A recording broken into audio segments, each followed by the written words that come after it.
Welcome back to LPTV. I'm Caden. I'm Cole, and here's more of your NFL projections for this week. Well, so talking about last week, a big game that stood out to me as a Jets fan was 27-10, Jets versus Green Bay. Coming into that game as an underdog, especially where Green Bay was definitely going to fight and still going to have to fight for that number one spot in the NFC North. But I think the Vikings are running away with it. We're showing why Green Bay has definitely walked away, especially with that trade with Devontae Adams to the Raiders. Mm-hmm. Both teams in that trade just not looking the greatest. 3-3 with the Packers, 1-4 with the Raiders. Another game that I had found interesting was the Chiefs versus the Bills. That was pretty close. Coming in, the Bills were definitely underdogs, especially going into Arrowhead. They were under Josh Allen. They were like 0-3 or 1-3 or something like that, versus Patrick Mahomes in Arrowhead. But it looked very promising for the Chiefs early on. Holding both teams actually to 0 points until the second quarter. Or I might be thinking of a different game. Well, I watched a lot of football. Another team to keep an eye on, the Philadelphia Eagles, 6-0. They're the only undefeated team. But they have one of the easiest schedules in the league. This is true. Now, what do you think?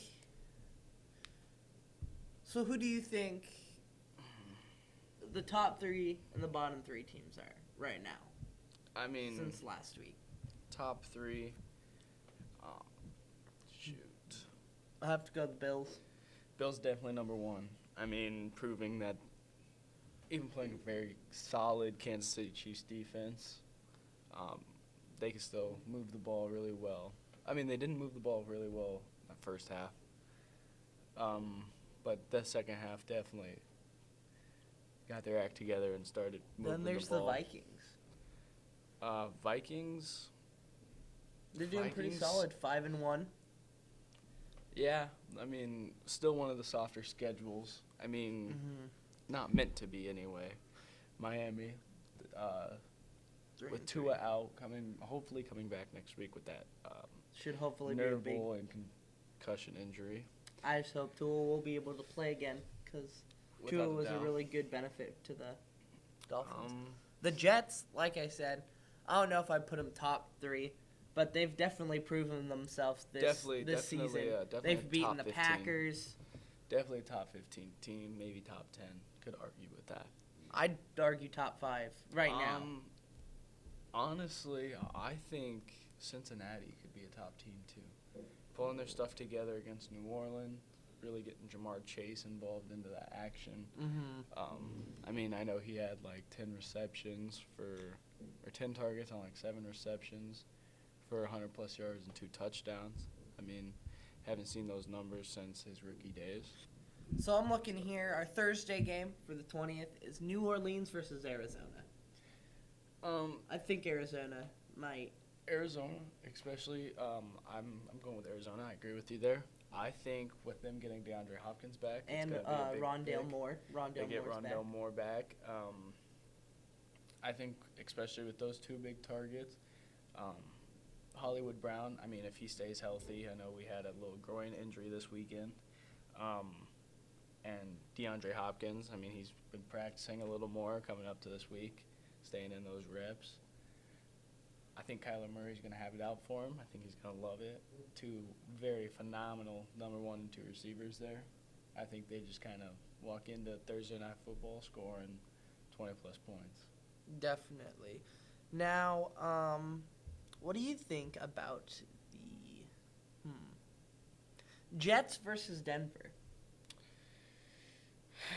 Jets versus Denver. I don't think we're going to see much from Denver this year. I think we've seen most of what we will see, especially from Russell Wilson.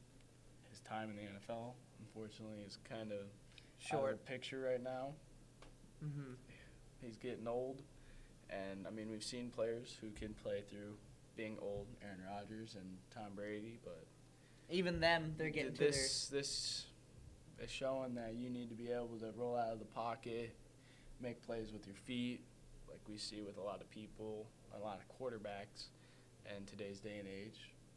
Josh Allen, Patrick Mahomes, Lamar Jackson, Tua Tagovailoa. Even Tua's not even the fastest quarterback, but he can still roll out. I mean, coming off that loss this week to the Eagles in Dallas, you don't think anywhere that defense is going to be shaken up. Maybe. I mean, I'm hearing rumors that Prescott might be coming back. He is coming back. He was getting some work in this week pregame, but he clearly wasn't there this week to play. I honestly think with Dallas, you think Detroit's gonna win this? I think with that coming back, they're gonna play good, but I think with their defense and how well they leave that middle open, I think Detroit's gonna just take advantage of that and be able to kind of just sling some balls through the middle. Another shocker of the season, the Giants. A lot of people. The New York teams, just. Yeah. A lot of analysts had them going 1-15. I mean, there's just coming out 5-1 already, doing a lot better than what they thought they would.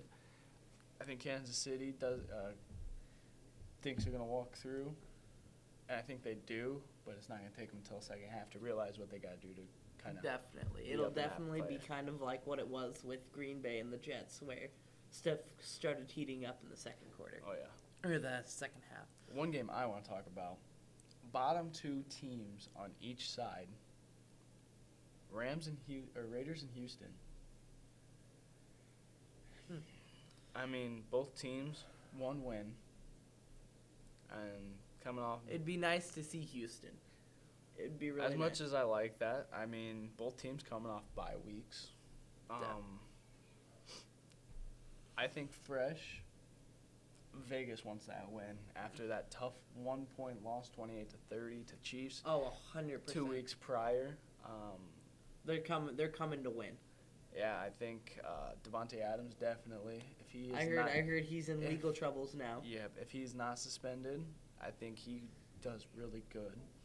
If not, I think we will see Hunter Renfrow step up and kind of show why he was that number one route runner last year, if not close second to Devontae.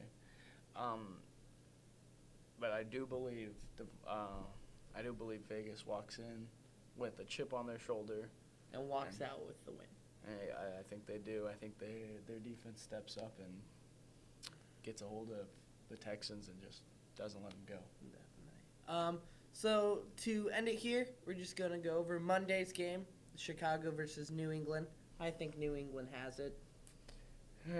That could be a tough matchup. I think if you let Mac Jones in. I think if you let Mac Jones in, you will have some struggles because we have seen Bailey Zappi just kind of step into that New England offense and really hold them to two crucial wins that they were needing. Starting the season 1-3, now 3-3, going to hosting Chicago.